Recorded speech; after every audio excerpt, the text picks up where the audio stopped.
Allô, ok, super. Donc, bienvenue à tous. Je récupère mon speech, c'est important, que j'ai perdu. Donc, bienvenue pour ce meet-up. Concrètement, c'est le 5e meet-up qu'on organise de notre communauté. Donc, notre meet-up, en fait, ça s'axe sur... oh là là, ça commence bien. Bonjour, c'est bon? J'ai l'attention de tout le monde? Donc, la direction du meet-up, c'est de faire le retour d'expérience. Donc, le retour d'expérience, Rex, ça permet d'avoir énormément de possibilités et de traiter un peu tous les sujets, que ce soit les sujets par rapport à une techno, une technique, l'agile, ou sinon des retours d'expérience sur les applications, donc voilà, des conteneurs. La dernière fois, c'était sur du réseau. Il y a quelqu'un qui est venu de chez VP aussi, de chez Vente Privée aussi, qui nous a parlé de comment il a mis en place un réseau de 9000 km en fibre autour de l'Europe. Cette fois-ci, on accueille Guilhem qui va nous parler donc de Kubernetes et de tout ce qui se passe derrière.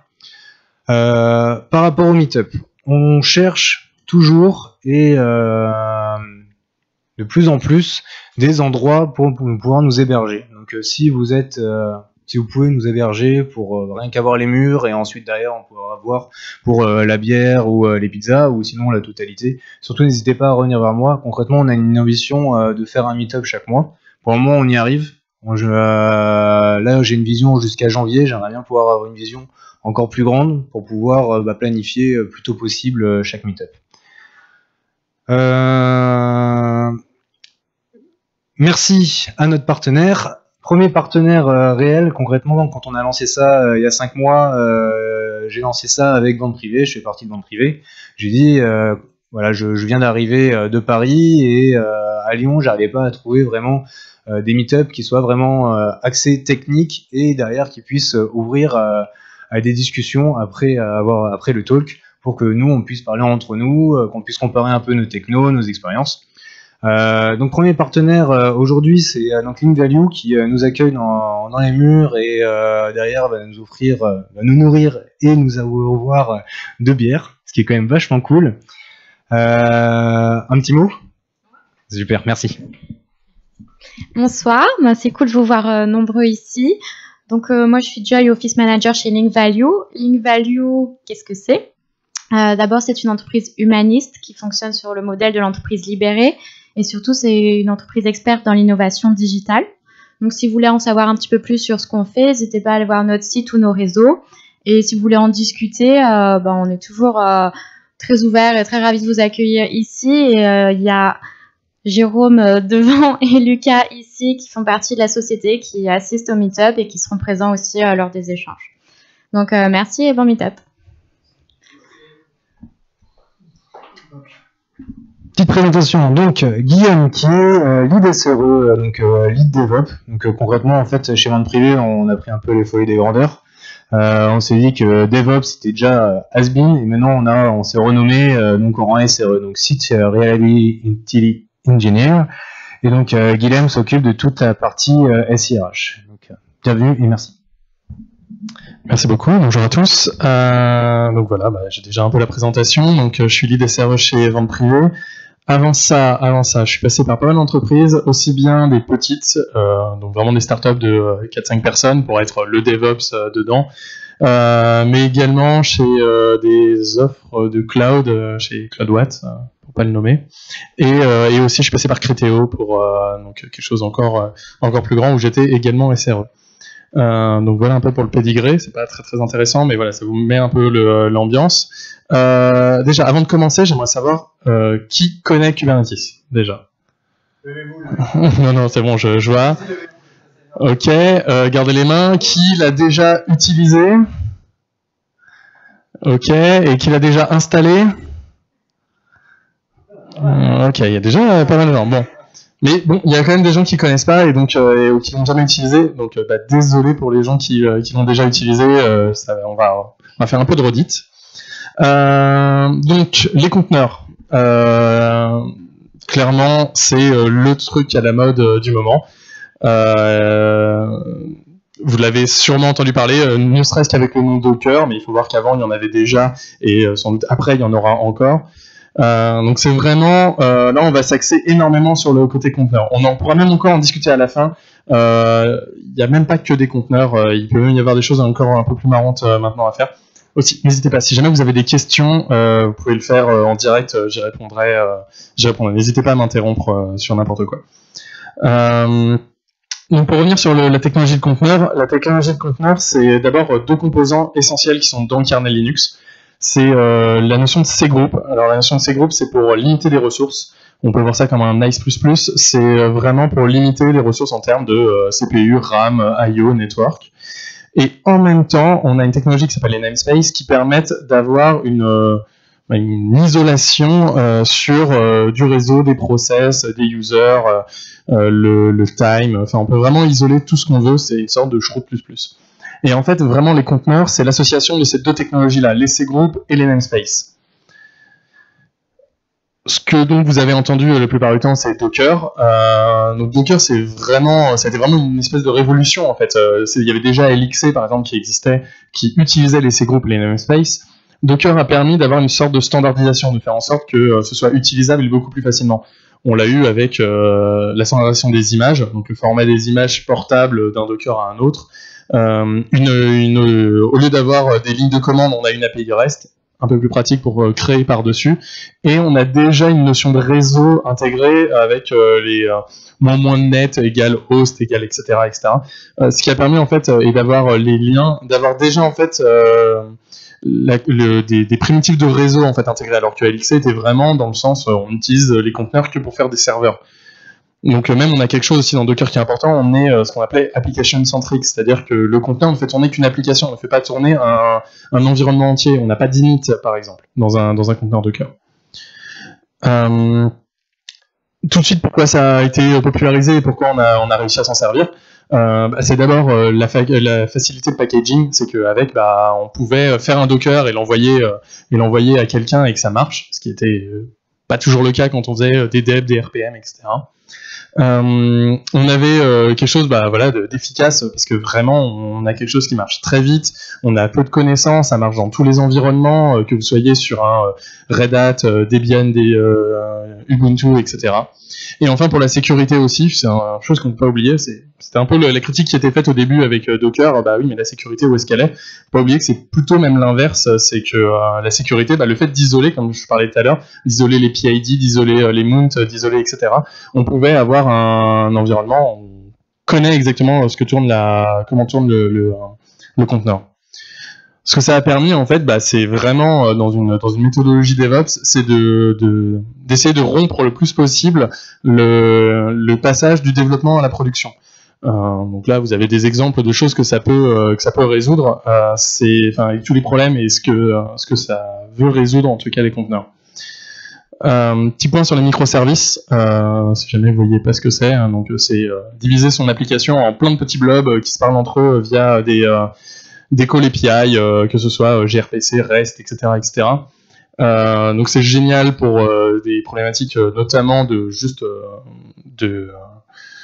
séparation entre les équipes, de savoir qui parle à qui, et quand il y a un problème, on a clairement une métrique qui nous dit c'est tel microservice qui pète. Souvent on va dire les conteneurs ça sert à ça, et là en fait je vais pas trop en parler parce qu'en fait c'est pas que ça, et on peut vraiment utiliser les conteneurs pour bien d'autres choses. Alors maintenant on passe à Kubernetes, vraiment, donc c'est un mot grec. Voilà, en gros le but de Kubernetes, donc maintenant qu'on a des conteneurs, donc avec des primitifs comme Docker, se pose la problématique de savoir les déployer.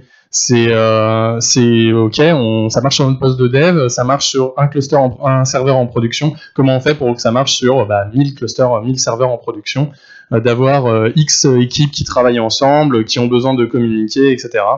Et en plus, il y a un point, mais vraiment qui est extrêmement important, c'est ce point-là, qui est la récupération sur la panne. C'est quelque chose, donc dans le livre SRE, je vais le citer de temps en temps, dans le livre SRE, ils disent il faut pas penser automation, donc automatisation, mais il faut penser automatique. Moi, je fais la différence entre de la mécanisation et de l'automatisation. C'est-à-dire que faire des actions répétées à la main, comme peut le faire un tool comme comme de l'Ansible ou comme tout ce type d'outils-là. C'est des outils qui vont faire de la mécanisation. Ce que vous auriez pu faire à la main, eh ben, il va le faire, mais 1000 fois et 1000 fois bien. Ce qu'on a besoin la plupart du temps, c'est quelque chose qui est automatique, qui arrive à réparer une erreur sans même qu'il y ait une intervention humaine. J'ai pas envie de me faire appeler, même si me faire appeler, c'est exécuter un script, j'ai pas envie de me faire appeler. J'ai envie que le système se comporte bien et arrive à récupérer de sa panne. C'est clairement pour ça que ont été créés les orchestrateurs comme Kubernetes. C'est pas le seul. On en a vraiment beaucoup d'autres qui ont été faits. Mais là, on va parler de celui-ci. Donc en gros, Kubernetes, c'est lancé par Google. C'est basé sur Borg, donc qui est un outil interne. Je sais plus... Oui, c'est un outil en fait interne de Google. Donc il faut voir que vraiment toute la prod de Google, ou quasiment toute la prod de Google, tourne avec un orchestrateur de conteneurs comme celui-ci. Ça leur permet de faire énormément de choses. Il y a plein de talks à leur sujet. Ils ont même fait des papiers de recherche dessus. Et donc en fait, c'est à partir de cet outil-là, mais qui est un outil vraiment qui se sert de primitive interne à Google. Donc ils n'ont jamais pu l'open sourcer, mais d'ailleurs ça aurait pas de sens. Et c'est pour ça que des équipes internes ont décidé de le forker, en fait, enfin pas de forker, mais vraiment de repartir à zéro à partir des concepts. Donc le code, c'est bien sûr open source. Vous pouvez le trouver là. Sachant que c'est un des premiers projets open source à l'heure actuelle sur GitHub. C'est vraiment celui qui a une traction, mais vraiment gigantesque. C'est écrit en Go, ça a une licence Apache 2, donc c'est vraiment assez tolérant, vous pouvez vraiment faire ce que vous voulez avec. Et à l'heure actuelle, pour pas avoir de soucis d'ingérence entre Google et le reste des acteurs du web et du cloud, il y a une fondation qui a été créée, donc le CNCF, qui est une fondation qui est sous la Linux Foundation. Donc elle fait partie de la Linux Foundation et elle a les gouvernances de la Linux Foundation. Et sont inclus dedans en fait beaucoup des acteurs du marché et des grands acteurs qui utilisent Kubernetes. C'est pas le seul projet d'ailleurs Kubernetes, il y a plein d'autres choses qui gravitent autour. Donc, voilà, j'en parle pas tout de suite, mais qui sont vraiment vraiment très intéressantes. J'ai pas grand chose à dire là. En gros, vraiment le but de Kube, c'est un peu comme on le voulait au début en fait avec les conteneurs, c'est vraiment de réduire le temps de mise en production, c'est-à-dire de faire en sorte qu'il n'y ait pas de problème, qu'on n'ait pas besoin d'aller fitter avec quelqu'un. On essaye que ça se passe bien, en tout cas là-dessus. Les principes en fait qui dirigent complètement Kubernetes, et ça c'est un point de vue extrêmement important, c'est le déclaratif. C'est-à-dire que tout est API. On a quelque chose qui est mais génial pour ça. Je vais revenir après un slide d'après sur les composants, mais on a vraiment tout qui passe par une API qui est déclarative. Il n'y a pas de choses qui se passent derrière. On a en fait le control loop, donc c'est-à-dire qu'on va avoir quelque chose qui en permanence va aller voir si l'état qui a été déclaré est bien l'état qui est en place, et donc va faire des actions si jamais il y a un problème. On a quelque chose qui est simple par rapport à complexe, c'est-à-dire que en fait, même si c'est compliqué, Cube, il y a plusieurs composants, c'est pas forcément beaucoup de composants, mais plusieurs composants, ça reste quand même des agences simples. On est presque dans une logique microservice, chacun fait quelque chose de particulier, et donc on a quelque chose qui est où on sait exactement quand il y a un problème d'où est-ce qu'il vient la plupart du temps. Legacy compatible, on peut faire tourner pas que des microservices, c'est un peu ça qui était le but au début. On a quelque chose qui est important aussi, c'est les labels. On n'a pas de hiérarchie en fait, c'est-à-dire que on n'a pas un arbre avec des feuilles, etc., avec un tronc et des feuilles pour hiérarchiser nos applications. On a quelque chose qui est entièrement basé sur des labels. C'est vrai qu'on a quelque chose de beaucoup plus granulaire. On peut à la fois avoir une application qui a un label X et donc qui est dans une espèce d'arbre là-dedans et qui a en même temps un label Y. On verra ça un peu après là-dessus, mais les labels en fait, c'est chez Google, ils utilisent énormément les labels. Donc c'est pour ça que c'était basé là-dessus. Donc l'infrastructure, vraiment, là on a vu quel était le but. Comment ça se représente in fine. In fine, on a des nœuds master. Alors enfin, on va les taguer comme master, mais ils n'ont pas forcément. Ils peuvent être des nœuds de run. Mais en fait, on va avoir en gros un univers master, le backplane qui est tout est centré sur l'API. Donc on le voit bien ici avec les schémas. C'est l'API qui fait tout. C'est elle en fait qui est le composant d'interconnexion avec tous les autres. Et après on a donc un scheduler. Le scheduler c'est le composant quand on va lui demander de spawner un conteneur, il va dire le pod que tu m'as demandé, enfin le conteneur que tu m'as demandé, mets-le plutôt sur ce node là, c'est celui qui a le moins de charge mémoire, le moins de CPU, etc. Les contrôleurs, eux, c'est un composant qui va faire des actions, c'est-à-dire, on va les voir un peu après, des actions un peu plus complexes sur le formatage. C'est pas que spawner un nœud là, mais c'est de se dire, par exemple, j'en veux 2, 3, 4. Et ça, c'est le contrôleur qui le fait. Tout est backé sur une base de TCD avec l'API. C'est une base de données clé-valeur ultra résistante, ultra redondante. Il n'y a pas de souci là-dessus. Et après, donc, on a donc un composant, donc le kubelet, qui se connecte à l'API et qui va aller écouter les conteneurs qu'il a besoin de lancer. Donc c'est toujours, quand le scheduler a besoin de lancer un nœud, un conteneur sur ce nœud-là, il va aller le mettre dans une file d'attente dans l'API et le conteneur, enfin le kubelet ici, va aller le chercher. Donc on a vraiment quelque chose en fait qui est ultra centré sur l'API. Ce que ça permet en fait d'aller étendre l'API comme on le veut. On va voir tout à l'heure. C'est possible en fait d'aller s'interconnecter ici avec l'API, de créer son propre blob et d'aller s'interconnecter. C'est possible aussi même d'avoir des schedulers spécifiques. On parle pas vraiment après, mais là on le voit, il y a donc un scheduler. Je peux créer mon propre scheduler spécifique à mes besoins. Un exemple, par exemple, chez VP, c'est pas ce qu'on fait, mais on aurait pu le faire. On peut se dire que chez VP, on a un pic au moment de l'offre le matin, quand on met les offres. Et donc là, on sait qu'on va avoir un pic, et donc ce serait bien de scheduler à l'avance. Et ben, on pourrait très bien avoir notre propre scheduler qui, si l'offre est à 8h, et ben à 7h30, elle commence déjà à spawner des conteneurs pour qu'à 8h, il n'y ait pas de problème. Et après, elle va pouvoir réduire. Donc on pourrait même créer notre propre scheduler adapté à nos besoins. Tout ça parce qu'on parle l'API, et donc et ça se crée dans n'importe quel langage. Il y a des schedulers en Python, en Go, etc. Le networking, j'en ai parlé tout à l'heure. Il y avait dans la slide, il y a marqué donc que c'était très networking. Il y avait quelque chose de très fondamental dans le network. Il faut voir que donc c'est un concept essentiel dans Cube. On a un network overlay, c'est-à-dire que les conteneurs se parlent de conteneur à conteneur. On a la possibilité, donc en fait ils sont dans un namespace, dans un sous-réseau à part. Si votre entreprise est en 10.0 quelque chose, vos conteneurs vont pouvoir se parler par exemple dans 192.168.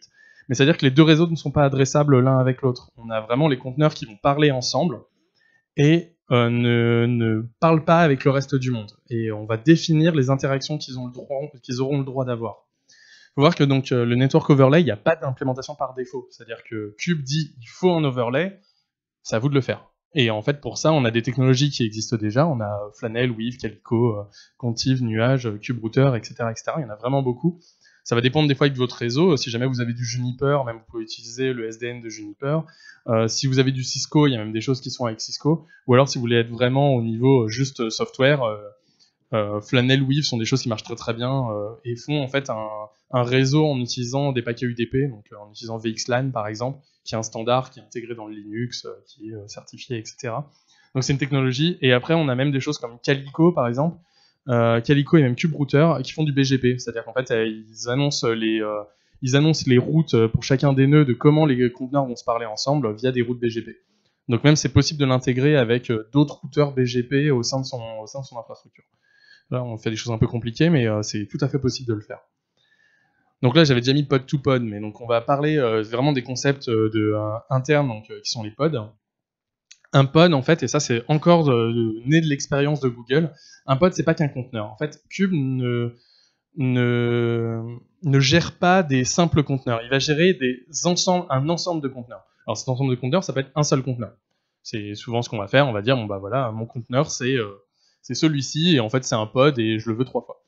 Mais là en fait on peut faire quelque chose d'un peu plus compliqué, c'est-à-dire que mon pod, ça va être mon application, mais à côté je vais avoir quelque chose qui permet de lancer l'application, c'est un bootstrapper, c'est-à-dire que des fois mon application elle a besoin quand je la lance d'initialiser la base de données, et ben en fait ici on a un petit blob qui est au sein du pod qui va aller initialiser la base de données, et donc ça c'est vraiment un conteneur, c'est une image Docker complètement différente.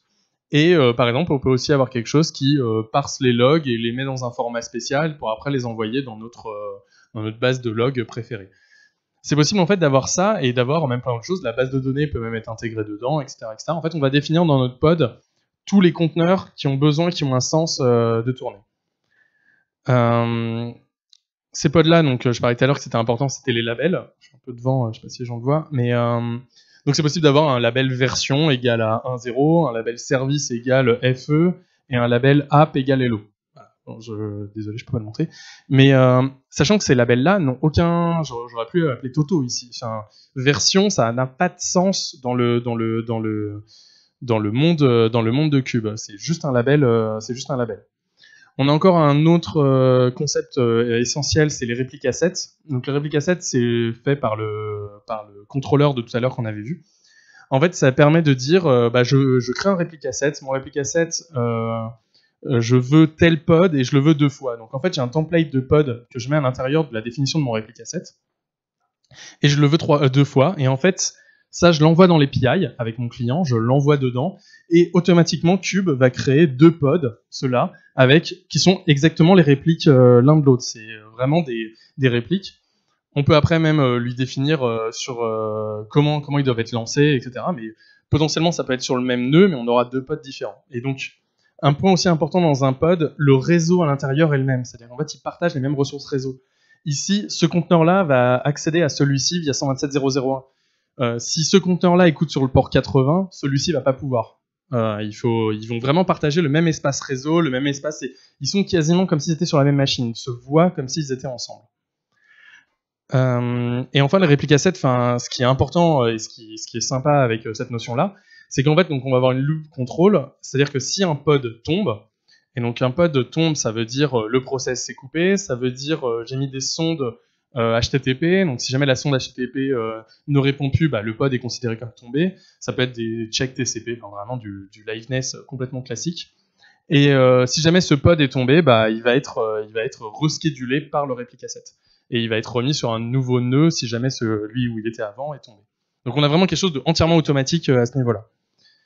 On a la notion de service. Alors les services, c'est important, c'est que c'est ça qui va faire l'interconnexion entre les pods et même entre les pods et le monde extérieur. Désolé, c'est tout en bas. On a la notion de service. Un service, en fait, ça va pointer sur un label. Un service ici, donc là, on a un selector, et là, on dit par exemple, mon service va pointer sur toutes les pods qui ont type égale FE et app égale hello. Et donc en fait, ce service va pointer sur ces 2 pods-là. Si jamais j'avais 10 000 pods, mon service aurait pointé sur les 10 000 pods. Qu'est-ce que ça veut dire en fait un service concrètement ? Concrètement, ça permet c'est un load balancing en fait. Kubernetes intègre à l'intérieur un load balancing, ce qui fait que si un autre pod accède à ce service-là, il va être load balancé sur ces 2 pods de manière complètement transparente. Et en plus, comme ce service a l'état du cluster, connaît la liveness, il va jamais envoyer un paquet vers un pod qui est tombé. Donc c'est vraiment la ressource essentielle service. Un service aussi peut être extérieur, c'est-à-dire on peut le taguer en tant que un service extérieur, et dans ces cas-là, Kubernetes va se charger de rendre le service accessible pour les gens qui ne sont pas dans le cluster, donc en dehors de l'overlay réseau. Donc ça, c'est un paramètre du service. Un autre composant, donc pour montrer qu'on peut tourner avec des applications dites legacy ou des applications qui ne sont pas d'habitude conteneurisées, on a la notion donc de persistent volume claim. En gros, ce que ça permet, c'est quand on a un stockage de réseau distribué, type Ceph, type un SAN dans un coin, des technologies. Donc ça marche aussi bien sûr chez les cloud providers. On va pouvoir en fait, Kubernetes va gérer le fait qu'on va réserver un disque réseau pour une base de données par exemple spécifique. Si jamais ici par exemple on a un PostgreSQL, on va dire au pod, t'as besoin de réserver tel nœud, tel volume. Et si jamais le pod tombe, le volume n'est pas perdu, c'est-à-dire qu'en fait il est renvoyé. Si jamais le pod est reschedulé sur un nouveau nœud, le volume est démonté et remonté sur le nouveau nœud à côté. Donc en fait on ne perd pas de données. On perd juste, on a perdu le temps X. Et après, on va pouvoir repartir de là pour refaire de la réplication, par exemple. Mais ça peut permettre, si on a des services peu critiques, de faire en sorte d'avoir une base de données PostgreSQL, et si jamais elle tombe, elle est reschedulée plus loin. Ok, on n'a pas de réplication, mais on a de la persistance via ça. Donc, ça dépend beaucoup de votre infrastructure, mais c'est possible de le faire. Et après, en fait, via les répliques assets qu'on a et le fait qu'on ait une API, on peut faire des choses un peu plus compliquées. Donc c'est pour ça que j'ai appelé ça des mix concepts. C'est ce qu'on appelle les deployments. Un deployment, en fait, c'est un réplique asset, mais qui lui a une version. Et alors là, pour le coup, la version, elle est intégrée à l'intérieur de Cube. Ce que ça va permettre, donc c'est l'API qui gère ça. Ce que ça va permettre, c'est quand on envoie une version de son application, et qu'on envoie une version nouvelle, donc pour lui, une version nouvelle, il s'en fiche de savoir que c'est votre application, vous avez incrémenté les versions majeures, mineures, etc. C'est vraiment que pour lui, il y a une définition nouvelle de l'application qui a été faite. Ce qu'il va faire, c'est qu'il va réussir à scheduler progressivement. Donc on peut lui dire, schedule ça, change les nœuds un par un, change les nœuds deux par deux, regarde s'il marche, fais celui d'après. Et il est capable aussi de faire des rollbacks. Et ça, c'est vraiment très intéressant. C'est que si jamais on voit qu'il y a un problème, on peut faire un pause sur le deployment, regarder s'il y a un problème et rollback ensuite. Comme il a l'historique en fait de ce qui s'est passé et des précédentes applications, l'état du pod qu'il avait fait, il peut revenir en arrière. Donc ça, c'est vraiment super sympa comme fonctionnalité. Il y a encore plein de choses qu'on peut faire. Donc il y a une notion de namespace. Donc c'est des espaces isolés qu'on peut attribuer à des utilisateurs. On a des ingress. Alors les ingress, c'est toujours dans une volonté d'être déclaratif au maximum. Les ingress, ça permet de faire du load balancing avec une interface, avec une API. C'est-à-dire qu'on va déclarer mon slash route, il va aller sur tel service, mon slash tout court, quand il y a le cookie machin, il va aller sur tel autre service, etc., etc. Et ça, en fait, derrière, donc c'est une définition d'API, et derrière, il faut un service qui écoute. Donc il y a des ingress controllers pour Nginx, par exemple. Donc c'est des choses qui écoutent cette API et derrière vont configurer Nginx de la bonne façon. Mais il y en a plein d'autres, vous pouvez même en créer vous-même. Il n'y a pas d'implémentation qui existe de base. Faut voir ça beaucoup. En fait, en gros, c'est une API et derrière, c'est à vous d'implémenter l'API telle que vous en avez envie. On a une notion de jobs. La notion de jobs, en fait, c'est un pod qu'on va lancer et qui va, quand il aura fini, il aura fini. Et en plus, on peut lui dire de le faire de manière récurrente. Donc, c'est-à-dire, en fait, c'est un cron, mais version Kubernetes. On a de l'autoscaling.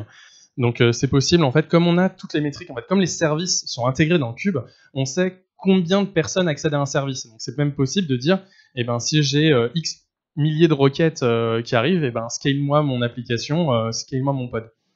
Donc c'est vraiment sympa, ça permet de le faire ultra facilement et c'est vraiment rien en configuration puisque c'est une API, en fait c'est un jeu d'API à lancer. Et on a des daemon sets, ça c'est bien quand on fait de l'infra pour dire sur tous mes nœuds, je veux au moins qu'il y ait ce service-là. Donc par exemple, c'est un service d'audit de sécurité, c'est un service de log, c'est un service de quoi que ce soit. Je le veux partout, et je crée un daemon set et je sais qu'il y aura cette image-là qui sera sur tous mes nœuds de mon cluster instantanément. Encore d'autres choses. On a des airbags, donc c'est-à-dire le contrôle d'accès assez fin, alors assez compliqué. Donc multiple scheduler, ça c'est ce dont je parlais tout à l'heure. On peut donc rajouter des choses. Enfin voilà, on a des notions d'affinité, anti-affinité. Si jamais vous voulez que vos pods ils soient pas à côté d'une application qui prend trop de ressources, ou si vous voulez que vos pods ils se trouvent pas tous sur la même machine, parce que quand la machine tombe, on perd tous les pods en même temps. Donc voilà, il y a des notions d'affinité, d'anti-affinité. Et etc. Une chose encore assez bien, c'est possible de faire de la fédération de clusters. C'est-à-dire que si jamais vous avez un cluster chez GCE, un cluster chez AWS, un cluster en interne, et que vous voulez déployer cette application-là partout en même temps, vous pouvez passer par un système de fédération. Les clusters ne se voient pas entre eux, donc si un tombe, les autres ne tombent pas avec, mais on peut en un appel à un client, un appel client, le déployer partout dans le monde instantanément. Donc ça c'est vraiment pas mal. L'écosystème, donc il faut voir, donc Kube c'est pas très vieux, mais ça a vraiment maintenant un écosystème qui est devenu gigantesque. On a de l'intégration avec OpenStack, on a des choses comme Deis. Je vais pas trop rentrer dans les détails là-dessus. Il faut voir aussi que Docker a annoncé que bientôt, voilà, c'est pour l'instant encore en bêta, mais bientôt on pourra déployer directement du Kube, comme si vous faisiez du Swarm, vous pourrez faire du Kubernetes avec toutes les API de Kubernetes. On a une notion qui est vraiment très sympa, c'est là-dessus que je travaille actuellement, qui est la notion d'opérateur. La notion d'opérateur, ça sert à faire des actions qu'un opérateur aurait fait manuellement, mais de manière automatique. C'est-à-dire qu'un opérateur, en fait, il est spécifique. Il est spécifique à une base de données, il est spécifique à une technologie, il va être très très spécifique, mais il va faire des opérations de manière automatique, en fait. Par exemple, etcd, donc la base de données dont on a parlé tout à l'heure, sur laquelle repose Kube, c'est possible en un call d'API, en fait, on va faire une déclaration dans un YAML, on va dire « je veux un cluster etcd de 3 nœuds à telle version », on pousse dans l'API et automatiquement l'opérateur va lire ça et va créer le cluster et va le rendre accessible. Et si même un nœud tombe, il va respawner la machine, il va attendre que la réplication soit bien faite avant de la mettre dans le cluster. il va faire des choses comme ça. Il est même capable, celui de TCD, de faire du backup. C'est-à-dire que régulièrement, on va lui dire, et je veux un backup tous les jours, à telle heure, et je le mets sur tel S3. Et ben, il est capable de le faire, et si jamais à un moment, tous les nœuds tombent en même temps, et ben, il va être capable de repartir du dernier backup qu'il a fait dans S3. Donc c'est vraiment, vraiment super. Donc ça, les opérateurs, c'est quelque chose, en fait, qui est vraiment très sympa parce que ça s'intègre complètement dans l'écosystème de Cube. C'est-à-dire c'est vous qui allez le faire, c'est la logique dont vous avez besoin. Un exemple, Le Bon Coin est en train d'en créer là-dessus, et eux, ce qu'ils veulent faire, c'est que toutes leurs applications vont être des... En fait, un contrôleur va gérer le déploiement de toutes les applications internes standards. Donc en fait, au lieu de devoir faire des manifestes très longs en disant je veux telle image Docker, etc., c'est possible de faire un contrôleur qui, on lui dit je veux telle application, et en fait le contrôleur va aller voir si les reviews ont été bien faites, si l'image a bien été poussée, si il n'y a pas de failles de sécurité connues, etc., potentiellement. Après, c'est selon vos besoins à vous. Voilà, il y a un petit truc aussi, c'est Helm. Helm, c'est un package manager pour Kubernetes, ce qui permet en fait de déployer instantanément toute une stack Kubernetes, enfin pas une stack, pas le Kubernetes en lui-même, mais vous voulez un ELK et avec ça vous voulez tel autre logiciel, etc., normalement il y a un manifeste Helm qui marche et qui est même capable de faire des rollbacks, etc., On a Dailymotion qui est venu faire un talk chez nous c'était la semaine dernière. Ils nous ont dit que donc eux ils sont passés à Kubernetes il y a peu de temps, ils ont mis 3 mois pour passer pour passer d'un monolithe PHP à quelque chose avec en partie des microservices et du GraphQL, etc., En 3 mois ils ont tout pété, et ils étaient assez contents parce que à un moment donc l'opérateur pousse une nouvelle version avec Helm via la fédération sur tous les clusters et part en réunion. Et puis on vient le toquer en mode il y a plus rien qui marche. Bon, ok. Le temps de trouver l'erreur, en fait, il avait mal fait le manifeste. Le temps de le pousser, en tout, entre l'action et la réparation, ça a mis 16 minutes. Et c'est une réparation complète, c'est-à-dire qu'il a juste fait un Helm rollback et puis ça a marché, sachant que c'était 1700 conteneurs partout dans le monde qu'il avait wipé complètement de la planète. Donc ils ont réussi à repartir, sachant que dans les 16 minutes, il y avait 10 minutes pour identifier la panne, il y avait 4 minutes pour voir d'où est-ce qu'elle venait, et il y avait 2 minutes pour la réparer. Donc en fait, là, à l'heure actuelle, ils essayent de se dire, il nous faut un monitoring un peu meilleur, parce que 10 minutes pour voir qu'il y a une panne, c'est pas convenable. Donc voilà, pour dire qu'avec Helm, on peut faire des choses de rollback qui sont vraiment concrètement sympas. Alors là, c'est une petite partie, globalement, comment ça s'utilise, comment on l'installe. Alors l'automagique, où vous avez aucun problème, ça marche à tous les coups, c'est GKE. Alors là, ça va tourner sur l'infrastructure de GCE, et ça fait en un call, on a un cluster qui marche à telle version, ça se met à jour tout seul. C'est vraiment super bien. On a Azure Container qui est sorti il y a pas très longtemps, qui marche plutôt bien. Il y a quelques petits soucis, mais d'expérience de gens qui nous l'ont remonté, ça marche quand même bien. Il faut voir à l'heure actuelle que Microsoft a quasiment embauché toutes les stars de la communauté de manière récente. Donc Microsoft fait un travail mais monstrueux pour faire en sorte que ça tourne et que ça tourne bien. Donc il faut voir vraiment qu'il y a vraiment un énorme effort qui est fait de la part de Azure à ce niveau-là. On a du tooling après, donc on n'est pas dans de l'automagique, mais déjà ça marche plutôt bien. On a KOps pour AWS, alors que AWS n'héberge pas du Kubernetes from scratch. Ils ont leur propre système à eux, ECS à mes souvenirs. Et il y a un outil qui est fait par la communauté qui s'appelle KOps et qui marche vraiment bien. On l'utilise chez VP pour une partie de notre prod, donc ça marche super bien. On n'a vraiment pas de problème avec ça. On a un autre composant qui s'appelle KubeADM qui permet de le faire aussi quand vous avez sur à peu près partout. Alors l'outil est tellement générique qu'en fait il marche pas tout le temps et puis il n'a pas exactement toutes les fonctionnalités que vous aimeriez avoir. Mais après je pourrais vous faire une démo, ça marche quand même très bien quand on veut un POC rapidement et avoir un cluster qui marche. On a une notion, on peut utiliser des frameworks, donc il y a un Kubespray qui existe. En fait, en gros, c'est des playbooks Ansible bien formatés. Il faut bien les configurer d'une certaine façon, et après, ça se déploie et ça fait entièrement tout le cluster. Et après, il y a vraiment the hardware. Si on a envie vraiment de se lancer, il y a Matchbox. Ça, c'est une installation via PXE avec du CoreOS et même avec plein d'autres choses. Là, on sort l'artillerie lourde, mais c'est vraiment génial. J'ai un ami, l'ami qui travaille chez Le Bon Coin, qui travaille énormément là-dessus. Donc voilà. Il y aura sans doute, quand vous irez sur Le Bon Coin, il y aura sans doute du Matchbox qui tournera pour faire tourner du cube.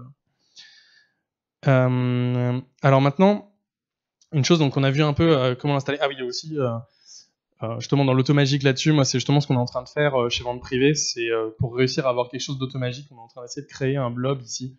Donc j'espère un jour pouvoir mettre une nouvelle ligne dans le truc automagique. On a un hackathon jeudi et vendredi, on va essayer de travailler là-dessus en open source. Et voilà, donc j'espère, si jamais un jour vous venez dans une prochaine presse où il y aura une ligne en plus à ce niveau-là. How to dev, en fait le problème qu'on a quand on fait du cube, et souvent c'est ça, tiens d'ailleurs, qui se dit plutôt développeur dans la salle? Ok. Et qui se dit plutôt admin 6? Ok, on n'a pas une parité, mais on en est un des deux. Donc c'est bien, il y a pas mal de développeurs. Le problème quand on fait du Kubernetes, souvent, bah, on va dire, c'est compliqué. J'arrive pas à l'utiliser. Sur ma machine, Docker ça marche, mais Docker Compose ça marche. Mais comment je fais pour vraiment en faire sur mon poste pour faire en sorte que quand je l'envoie en prod, ça marche et j'arrive à être consistant des deux côtés. Heureusement, il y a pas mal d'outils qui ont été créés ces derniers temps. On a Minikube. Alors Minikube, ça tourne de la même façon qu'un Docker Machine si vous utilisez Docker Machine sur Windows et sur macOS. Ça utilise les mêmes stacks, sauf que c'est des images déjà préconfigurées pour avoir un cube qui tourne. Donc en fait, globalement, ça utilise les mêmes connecteurs que ceux qui marchent. Donc, si vous arrivez à faire marcher chez Docker Machine sur votre poste, vous arriverez à faire marcher Minikube. C'est les mêmes connecteurs. En gros, bah, comment ça s'utilise? Bah, on fait Minikube start. Bon, il y a plein de choses qui se font.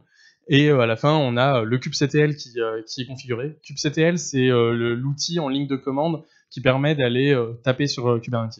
Donc en fait, ça appelle les API, c'est juste une CLI qui permet de faire ça.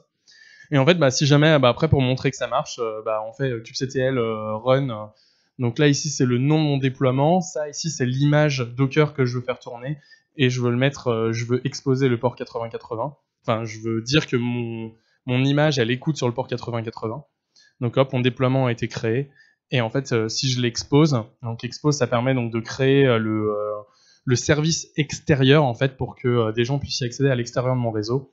Bah après voilà, après si je fais un curl sur ma VM, parce qu'il faut voir que Minikube c'est une VM qui tourne, et ben on a les réponses qui sont bien faites. Donc Minikube, ça marche, voilà. On peut avoir facilement sur sa machine un Kubernetes qui tourne. Après, le problème on a d'autres problèmes qui peuvent se poser. Alors déjà, on a quelques réponses avec que Minikube, on peut lui rajouter des add-ons. Alors sachant que la notion d'add-on, elle est même dans Kubernetes de base, mais comme Minikube c'est un Kubernetes, on peut utiliser les add-ons. Donc on a des add-ons, on peut rajouter le dashboard, on peut changer la stack DNS, donc on peut utiliser soit KubeDNS, soit Core DNS. Je rentre pas dans les défauts, si jamais vous avez des questions, n'hésitez pas. Mais voilà, c'est juste une implémentation du DNS différente. On a les ingress dont on parlait tout à l'heure, donc là ça spawn un Nginx et ça écoute sur un port, je me souviens plus le port par défaut, mais voilà, en gros dès qu'on déclare un ingress, ça le fait tourner, etc., etc. On a un truc intéressant maintenant, c'est Registry. Et Registry en fait ça va permettre, parce que c'est mignon ici de faire tourner sur par exemple cette VM, ce Docker qui est hébergé, c'est GCR, etc. Mais moi, en local sur ma machine, j'aimerais bien que ça tourne et j'aimerais bien réussir à faire tourner le Docker que j'ai buildé en local sur ma machine avec la dernière version de mon logiciel. Pour ça, en fait, on peut faire quelque chose du genre. En fait, on va activer la registry et en fait, ça va faire en sorte de mettre à l'intérieur du Kubernetes une registry Docker. Et en fait, après, sur notre poste, donc là, ici, en fait, on a une ligne de commande. Là, vous pourrez la copier-coller, c'est pas très important. Ici, on vient juste récupérer l'adresse le nom du pod qui a été spawné quand on a fait ça. Donc le nom du pod, ça devient pod. Et après, on fait un kubectl, donc là, sur notre propre machine, port forward, ça. Kubectl port forward, et je le mets ici en démonisation. Kubectl port forward, ça va permettre que sur notre propre machine, on va pouvoir parler sur le Kubernetes distant. Donc en fait, ça fait un proxy entre les deux. Et à chaque fois que je vais parler sur le port 5000 ici, ça parlera sur le port 5000. Enfin, en gros, c'est comme un SSH, comme un remote port SSH. Tous les paquets qui arrivent sur le port 5000 de ma machine iront sur le port 5000 à l'intérieur sur le pod qui est ici. Et en fait, après, ce qu'on peut faire, c'est j'ai donc mon Dockerfile en local sur ma machine. Je fais Dockerfile -t build. Là, je suis obligé par contre de la renommer, c'est le problème de Docker. je vais l'appeler localhost 2.5000, le nom de mon image, et je fais un docker push localhost 2.5000 mon image, bah, qu'est-ce qui va se passer? Comme on a le port forward qui tourne, bah, l'image va aller dans la registrie à l'intérieur de mon Kubernetes instantanément. Et l'avantage en plus, c'est que ce nom localhost 2.5000, je vais pouvoir l'utiliser comme nom de machine pour mes déploiements dans Kubernetes. Bon, on a quelque chose qui marche, mais c'est pas dingue. Donc il y a des gens qui ont travaillé là-dessus en fait, et là ça c'est vraiment ultra récent, donc j'ai même pas pu le tester vraiment, donc par contre je vois comment ça marche, c'est Draft. Draft c'est fait par les gars de chez Azure, donc, pour vous dire vraiment qu'ils travaillent dessus, donc c'est un super logiciel. Ça vous permet en fait vraiment d'avoir une expérience de travail qui soit vraiment mais seamless sur votre poste. Vous faites Draft Create, ça va containeriser votre application locale. C'est-à-dire qu'en fait, il fait une reconnaissance de code. Si jamais il y a globalement, s'il y a un setup.py, il sait que c'est du Python. S'il y a un main.go, bah, c'est du Go, etc., etc. Bref, il fait une reconnaissance. S'il y a des gemmes quelque chose, c'est du Ruby. Voilà, il y a des algos de reconnaissance. Et en fonction du langage, il va créer la stack technique pour faire tourner votre application instantanément.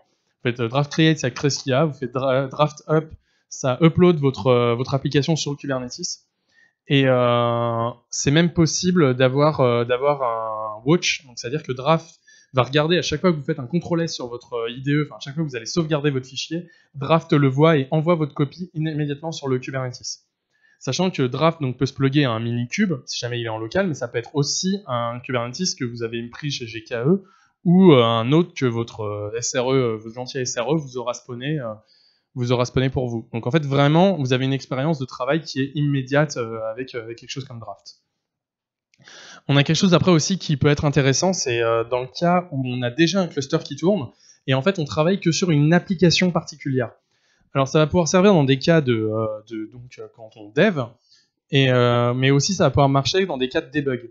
Ce qu'on va pouvoir faire en fait avec téléprésence, donc le fonctionnement interne, je vais pas le détailler, mais c'est plutôt brainfuck, mais téléprésence va se mettre à la place d'un service dans le cube et va rediriger tous les appels qui sont faits sur lui sur votre machine locale. Donc en fait, vous allez pouvoir hijack un composant. Donc si jamais vous pensez qu'un composant marche pas et que c'est dur de le changer pour aller activer des options de debug, en fait vous faites par exemple un swap deployment ici, donc le déploiement qui s'appelle KOTM, et vous dites swap ce composant là et lance-moi cette image Docker, et vous lancez cette commande-là, automatiquement, en fait, il va spawner quelque chose à l'intérieur du conteneur cube qui va forwarder toutes les requêtes sur ce Docker-là qui tourne en local sur votre machine. Et donc comme ça, en fait, on hijack complètement, donc ça vous permet après d'activer des options de debug, des logs plus verbeux, etc., pour détecter en production même quasiment ce qui se passe. Ou si c'est un environnement de dev. Donc ça permet vraiment de se plugger à l'intérieur d'un logiciel. Ça permet, avec Minikube aussi, par exemple, de se dire, sur ma machine, je spawn donc toute l'infrastructure, il y a un PostgreSQL, il y a un Memcache, il y a je sais pas quoi. Mais par contre, je veux qu'en local, je veux faire tourner mon application locale, et je vais pouvoir faire ça. Ce qui est bien aussi, c'est que l'application va aussi partir dans l'autre sens, et va pouvoir appeler des ressources qui sont à l'intérieur du cube. On a vraiment, l'application, elle est comme si elle peut utiliser toutes les ressources qui étaient à l'intérieur du Kubernetes. Donc voilà, donc ça c'était les présences. Il y a le lien, je vous donnerai les liens des slides, elles sont disponibles déjà sur GitHub.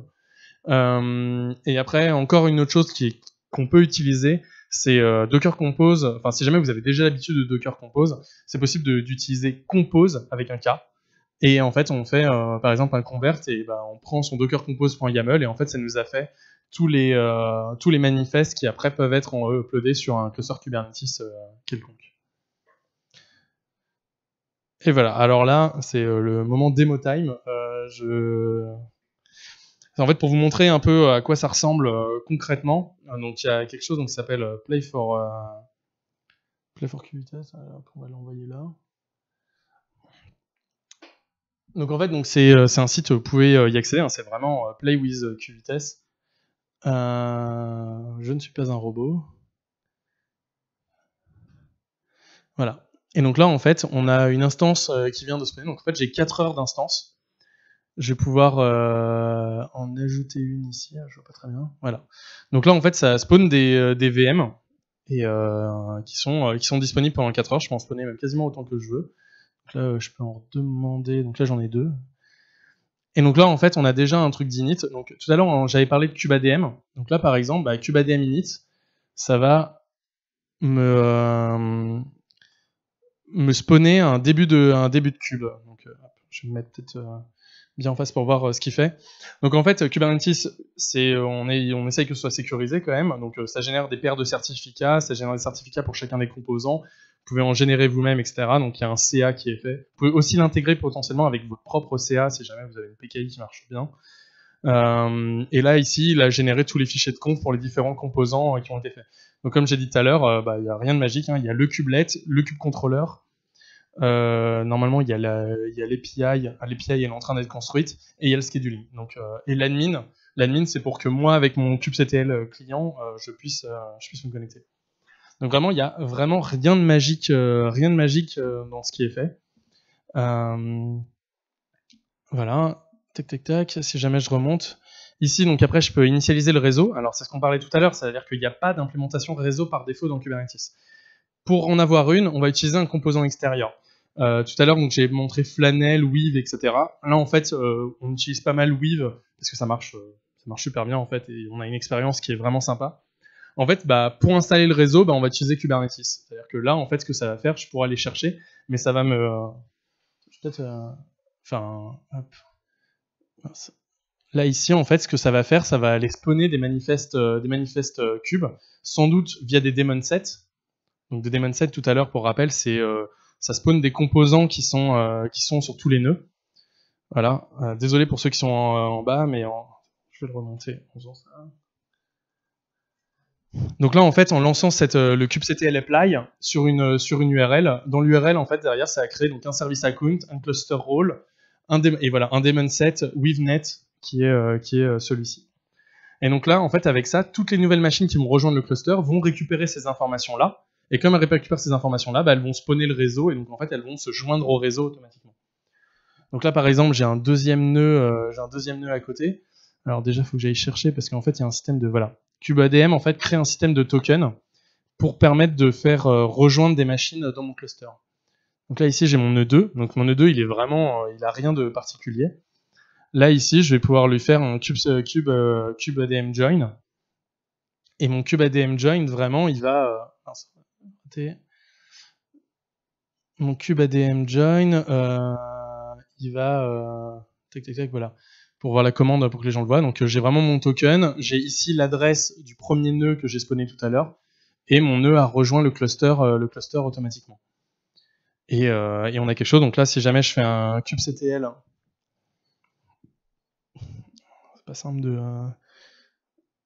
coder avec le micro, mais si je fais un get nodes, donc pour voir tous les nœuds qui sont dans mon...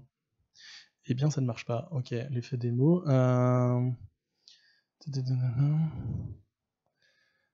Ok, là pour le coup, je sais plus pourquoi. Si jamais... Ah oui, non, j'ai pas configuré le kubectl, n'a pas été configuré.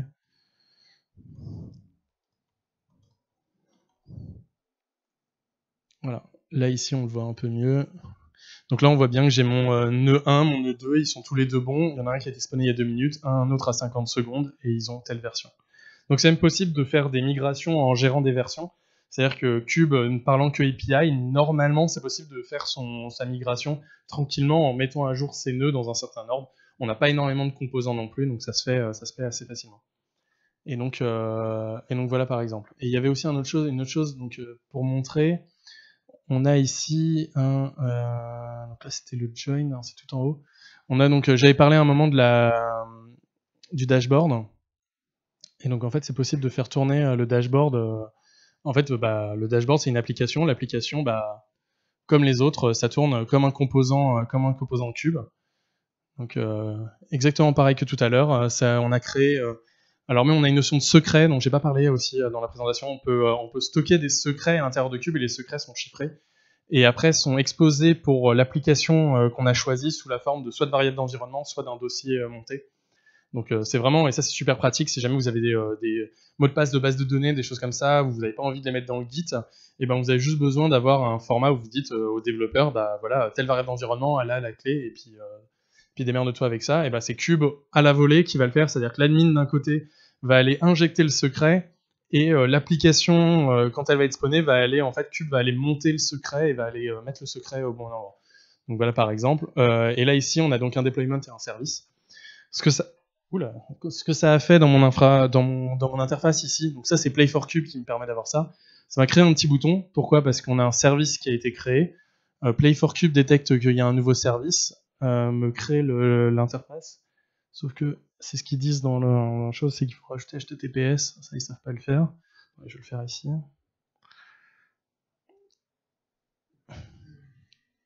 HTTPS. Hop.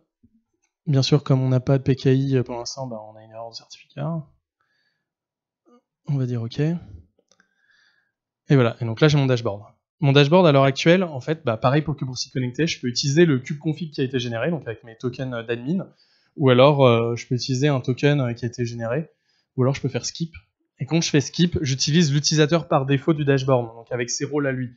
Bah, on voit qu'en fait, le dashboard par défaut, il n'a pas de droit. Il permet de se lancer, mais il a des droits vraiment minimes. Je suis même pas sûr que je peux voir les nœuds. Voilà, il a même pas les droits d'aller voir les nœuds. Donc en fait, il faut que je lui crée un admin. Heureusement, hop, je peux ça là. Heureusement, en fait, tout à l'heure, j'ai fait ce qu'il faut. Tac.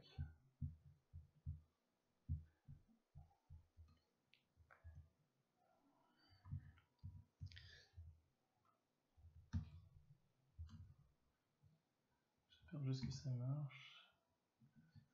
Voilà, donc en fait, là, ici, j'ai mis des droits un peu... J'ai mis des droits, en fait, beaucoup plus importants au dashboard. J'ai une erreur ? Ok, je vois rien. Pas super pratique. Donc link source for version. Bon, ok. Bon, il faudra que. Ok, mon rôle, en fait, donc là, il y a une version V1 et sans doute, c'est pas. Donc il y a un versionning de toutes les API. Et bien sûr, mon versionning n'est pas le bon. Ah oui, c'est ça. Ok. En fait, bah, je vais vous montrer, tiens, à quoi ça ressemble globalement. C'est pas plus con que ça.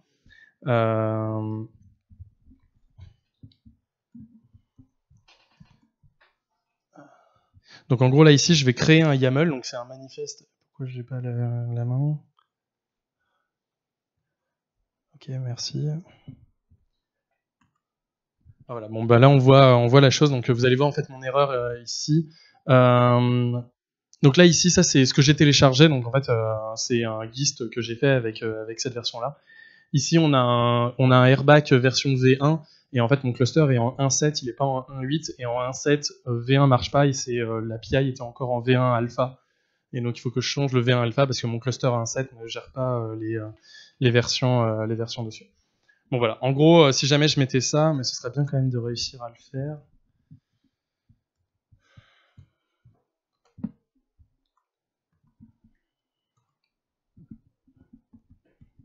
Je vois pas le haut de l'écran.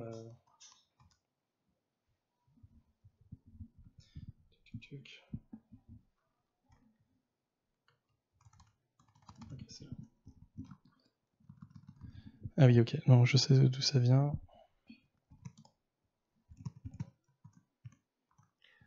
Voilà, donc là j'ai juste ouvert un Vim. Dedans, je vais copier-coller le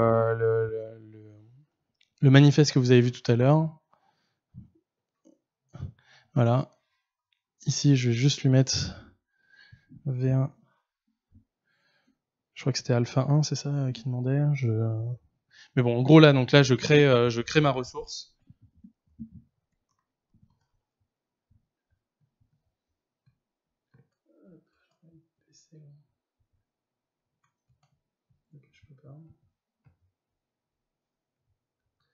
Et bon, maintenant, sans les mains.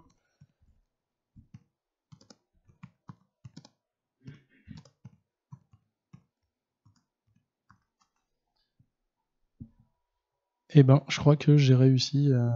Donc voilà, donc j'ai créé toto.yaml, j'ai fait un apply de toto.yaml, donc vraiment rien de spécial. Je reviens maintenant dans mon interface, je vais juste reload. Et oh magie, ça marche pas. Alors si jamais j'essaye de vraiment me déloguer. Mais normalement, ça devait marcher comme ça. Ok, ça marche pas.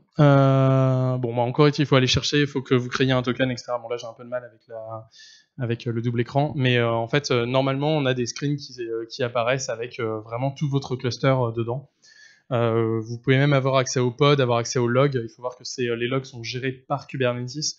Donc si jamais vous écrivez dans le std-out que normalement il était pris par Docker, Kubernetes peut les gérer. Vous pouvez même après lui dire, bah, en fait tous les logs, vous allez aller l'envoyer sur votre outil de logging, etc. Donc là, vous allez pouvoir avoir toutes les problématiques en fait que vous avez en tant que admin 6 ou même en tant que développeur, ils vont pouvoir être gérés par ce système-là en fait.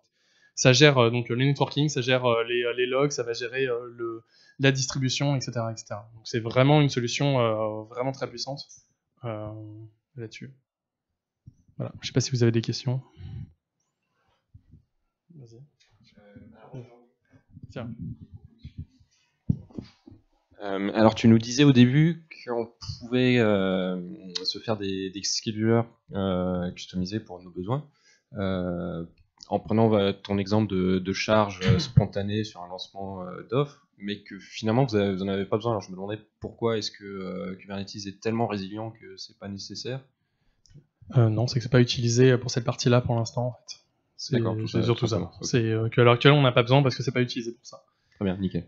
Voilà, et puis et on a aussi un système où on peut en fait récupérer la charge, mais pour l'instant de toute façon c'est pas utilisé sur cette partie-là. Donc,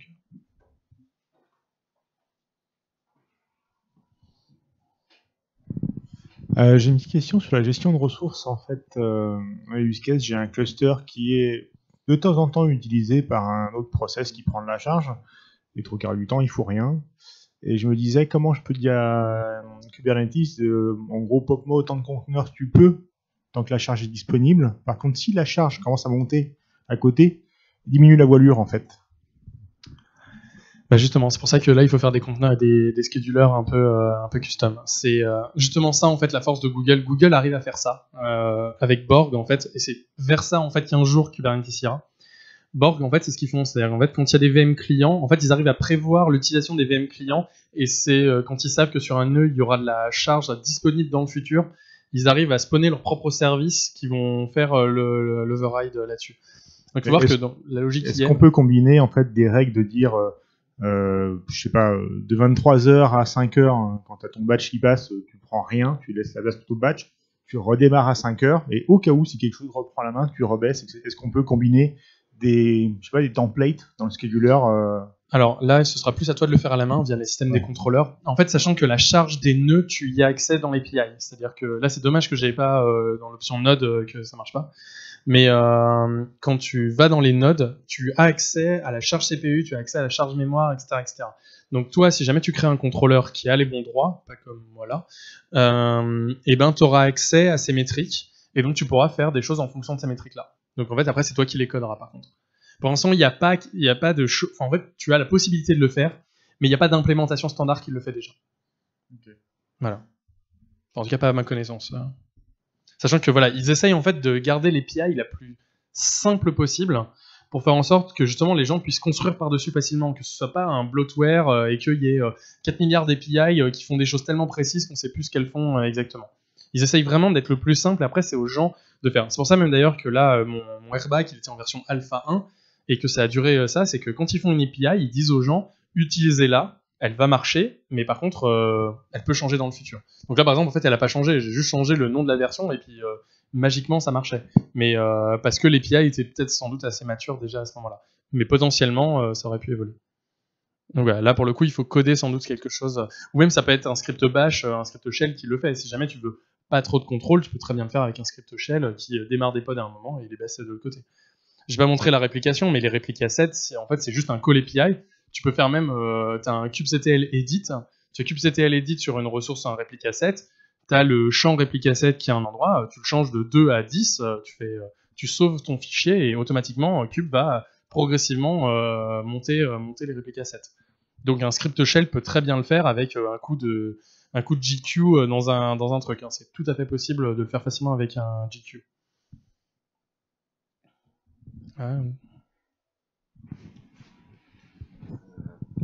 Deux questions dans l'une. Qu'est-ce que tu conseillerais comme OS pour Lost finalement, entre les OS spécialisés, CoreOS, RancherOS ou des OS plus classiques? Et est-ce que tu conseilles plus des serveurs physiques ou des VM pour Kubernetes également? Là, il y a beaucoup de questions même en une. Il y a 2 questions, ouais. Il y a, en fait, je vais dire en fait tout marche normalement. Si Docker marche, Kubernetes marchera. Après, je peux dire moi ce que j'aime. Moi, j'aime bien Kube sur du CoreOS, sur du physique. Après, c'est peut-être ma déformation professionnelle qui fait ça, mais j'aime bien CoreOS pour son côté immutable, qui fait que j'ai une répétabilité, une prédictabilité dans ce que je fais. Surtout que j'ai besoin juste de Docker et d'un binaire Go à te faire tourner, donc c'est pas grand-chose à faire. Après, est-ce qu'il faut de la VM ou est-ce qu'il faut du bare metal? Ça va dépendre la plupart du temps de la maturité de ton infrastructure. C'est-à-dire que si dans ton infra, t'as que à disposition du YAS, donc des VM, il faut le faire sur de la VM, quoi. Enfin, faut pas partir à réinventer. Si jamais t'as du MAS à disposition, donc du Metal as a Service, pourquoi pas. Enfin, il n'y a pas vraiment de choses possibles. C'est même possible de diversifier et d'avoir des nœuds différents. C'est-à-dire que tu peux très bien avoir un cluster Kubernetes qui tourne à une certaine version en physique et lui rajouter pour du débordement des ressources virtuelles dessus à la volée. Moi, c'est vrai que j'aime bien CoreOS. Après, ça marche très bien sur du CentOS, ça marche très bien sur de l'Ubuntu. Donc, j'ai pas... Voilà, j'ai pas de paroisse là-dessus. Moi personnellement, j'aime bien sur du bare metal avec du CoreOS, mais c'est parce que j'en ai fait et parce que je trouve ça plutôt sympa. Merci. Si j'ai bien compris, au niveau du master, il y a tout qui pointe vers l'API du master. Qu'est-ce qui se passe si l'API tombe? Qu'est-ce qui se passe si il y a tellement de charges derrière que l'API n'arrive pas à gérer? Est-ce qu'on va pouvoir splitter l'API, Ok, donc je vais revenir sur le diagramme pour que tout le monde voit bien. C'était ici.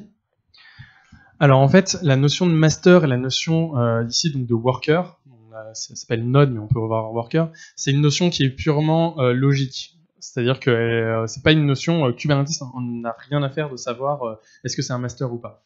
Ce qui est important en fait, c'est la base de TCD. Et la base de TCD, c'est une base qui est locante. Donc en fait, tous les API serveurs peuvent être schedulés, c'est des stateless purs. Donc l'API server ici peut être spawné 1000 fois s'il faut, en fait. Donc pour répartir la charge. Derrière, l'API server va aller faire des locks dans la base de TCD. La base de TCD, donc ça utilise Raft, qui est un subset de Paxos. Donc c'est une base qui est vraiment résiliente, qui résiste vraiment bien. À la base, c'était pas une base très rapide. Donc ça allait quand il y avait des changements de schéma qui n'étaient pas très importants, quand l'API allait pas souvent écrire dessus. Mais dès que justement on augmentait le nombre d'API serveurs qui faisaient des watch, et notamment beaucoup de watch sur des valeurs, notamment en fait si jamais ici on a un kubelet qui parle à l'API, en fait quand il fait ça, c'est un watch dans le TCD qui est fait. Et donc c'est pour ça que TCD, sa version 3, a été quasiment réécrite from scratch pour vraiment répondre aux besoins de Kube et réussir à avoir du scaling. C'est-à-dire que l'API ici de TCD, c'est plus du JSON REST, mais c'est du pur gRPC, donc avec du protobuf. Il n'y a plus de hiérarchie, alors qu'avant c'est une base qui était hiérarchique, maintenant c'est une base clé-valeur plate, etc. Et donc en fait maintenant ça permet de tenir quand même très très bien la charge. En gros, tu as besoin de faire tenir ton etcd à la charge. Ton API server ici, t'en mets un sur chaque nœud qui pointe là-dessus. L'API server, sachant qu'il pourrait très bien être mis ici en fait. Là ici dans ce schéma-là, on a des nœuds, on a une version master node. Mais dans une précédente entreprise où j'étais, on avait fait quelque chose où tous les nœuds étaient exactement identiques les uns avec les autres. Et en fait, on avait juste une base de TCD qui était en fait sur tous les nœuds, un API server qui était sur tous les nœuds, et en fait, tout le monde parlait en local sur son API, qui elle après parlait à son nœud TCD local, qui lui après répliquait au sein du cluster. Donc par contre, ça permettait de tenir des clusters qui n'étaient pas forcément très très grands. Parce que la base de TCD, plus elle est nombreuse, et plus le temps d'avoir le quorum est important. Le temps d'avoir la réplication qui se passe bien et d'être sûr que la donnée a bien été écrite. Donc il y a un trade-off à trouver en fait entre les deux. Voilà, c'est pour ça que souvent en fait ici on crée 3 masters la plupart du temps, donc on les dédie un master. C'est-à-dire qu'ils ont la base de TCD, ils ont les API serveurs, ils ont les contrôleurs. Ces composants-là ici aussi ils sont stateless. Alors le scheduler, je crois pas tant que ça. En fait, ils ont un système d'élection entre eux. Les schedulers, c'est lié entre eux. Et si jamais il y en a deux, il y en a, quand on a un tombe, l'autre prend le relais.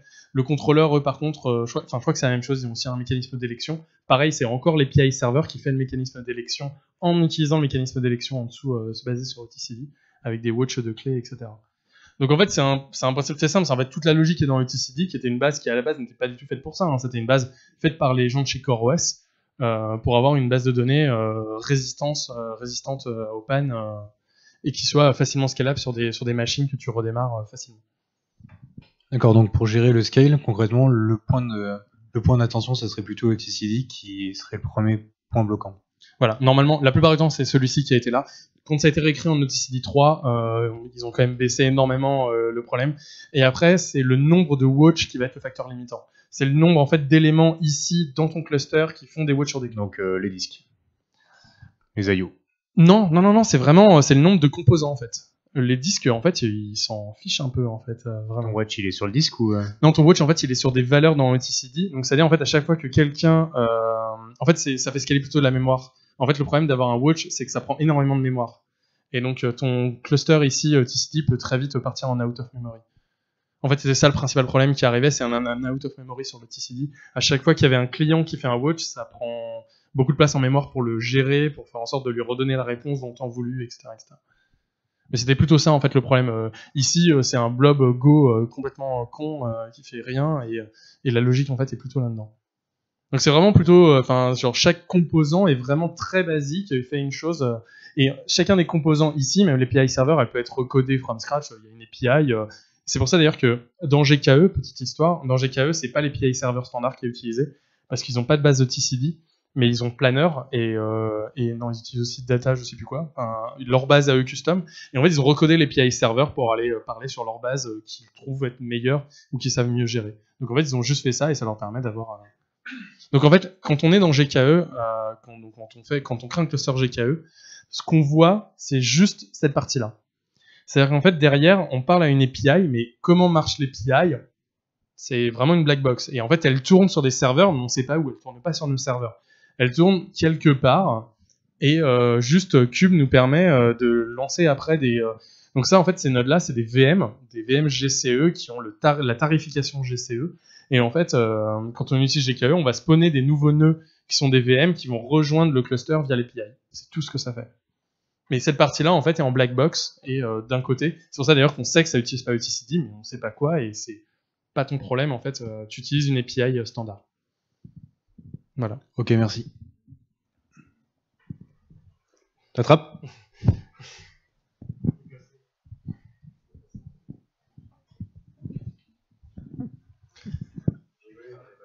Oui, en fait, dans tout ce que tu nous as présenté, on parle beaucoup de la partie application, mais au niveau de la gestion des données, où est-ce que tu stockes les données qui sont manipulées par les applications là, en termes de back-end ? On parlait de private stockage avec les PV.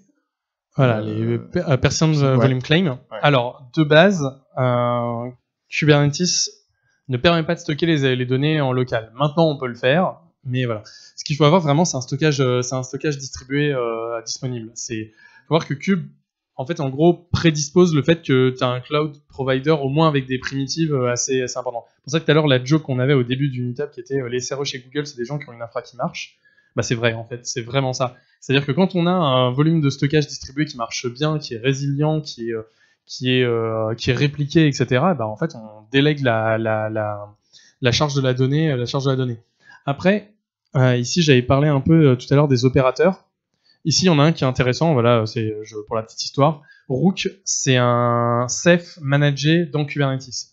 C'est-à-dire qu'en fait, on installe ce composant Rook, on dit je veux un cluster Ceph avec X nœuds, et automatiquement, il va les se mettre sur tous les nœuds, il va utiliser le stockage local à la machine pour l'inclure dans le stockage Ceph, et il est auto-managé, c'est-à-dire quand un nœud tombe, il re-réplique le Ceph, etc., etc.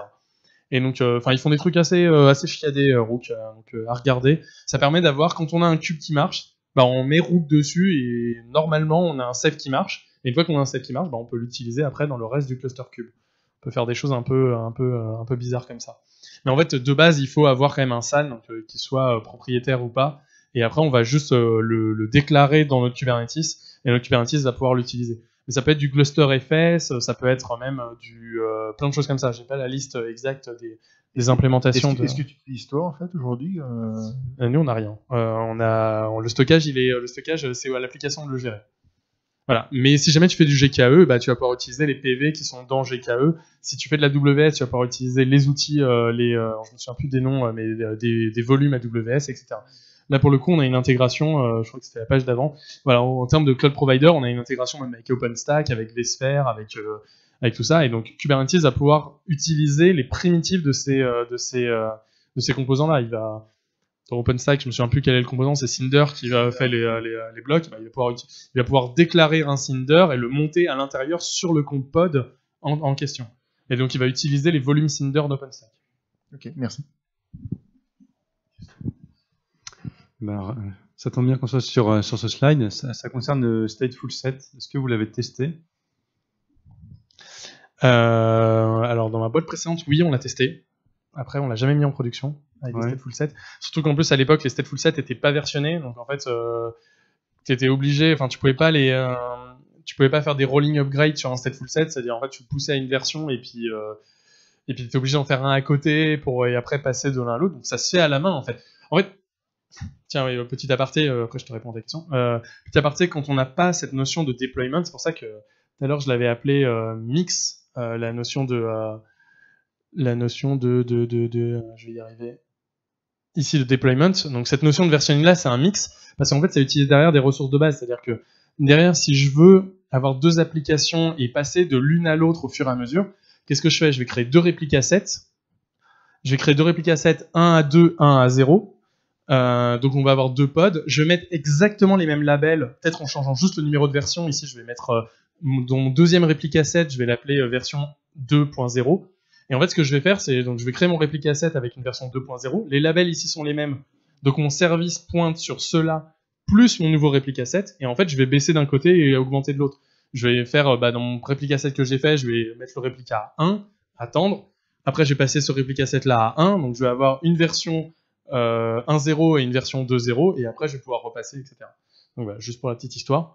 Après, les stateful sets, en fait, en gros, ce que ça fait, c'est juste ça lie des pods avec des volume claims. En fait, c'est rien de plus que ça. Ouais, parce que moi, ça me semble, justifié pour tout ce qui est stateless, et justement pas pour tout ce qui est stateful. Genre, je verrais pas mes Cassandra ou mes Kafka gérés via du cube. Détrompe-toi, ça marche plutôt bien. Si jamais tu as installé un stockage distribué qui marche bien. C'est-à-dire qu'il faut par contre que tu aies un stockage distribué. Et ouais, mais justement, nous, on utilise de l'instant store parce que l'EBS Amazon, c'est quand même. C'est bien en théorie, puis après en pratique, il y a quand même beaucoup de soucis. Et donc, ok, le prérequis, c'est vraiment d'avoir des volumes comme ça. Voilà. Et après, sinon, en fait, par exemple, pour les bases de données, en fait, dès que tu peux pas utiliser du stockage réseau distribué, bah là, pour le coup, tu es obligé d'utiliser des bases de données qui ont la connaissance de ton écosystème. Une base de données, par exemple, qu'utilise YouTube. Alors, YouTube, ils ont beau être chez Google, ils utilisent Cube. Et ils ont une base de données qui s'appelle Vitesse, sans E. Et en fait, c'est des MySQL sans clustering qui sont spawnés sur des nœuds dans Kubernetes. Et par-dessus, en fait, il y a un orchestrateur, il y a un proxy qui vient réécrire les requêtes et vient faire le sharding, etc. Et quand un nœud, donc aucun des MySQL se voit entre eux, les MySQL sont vanilla, tout ce qui est le plus vanilla. Et quand un nœud meurt, bah en fait, il y a un opérateur qui regarde et qui va respawner un nœud et va aller même refaire le sharding sur le nœud. Donc en fait, après, tu es obligé d'utiliser des bases de données qui ont la conscience cube, en fait. Ouais. Et ça existe, hein. Il y a des bases comme TiDB aussi, TiDB, qui existent, qui sont des bases de données qui arrivent à émuler du MySQL. Donc tu lui parles MySQL et derrière il va aller écrire dans du LevelDB sur plein de trucs. Donc tu peux avoir des choses comme ça. Après, ouais, c'est pas magique. Mais si jamais t'as pas de stockage distribué, en gros, si t'as pas de stockage distribué et que tu veux quand même faire du stateful avec des applications qui n'ont pas été prévues pour être dans du cloud, désolé, c'est pas magique. Voilà. Une question encore? C'est bon. Bon, Merci. De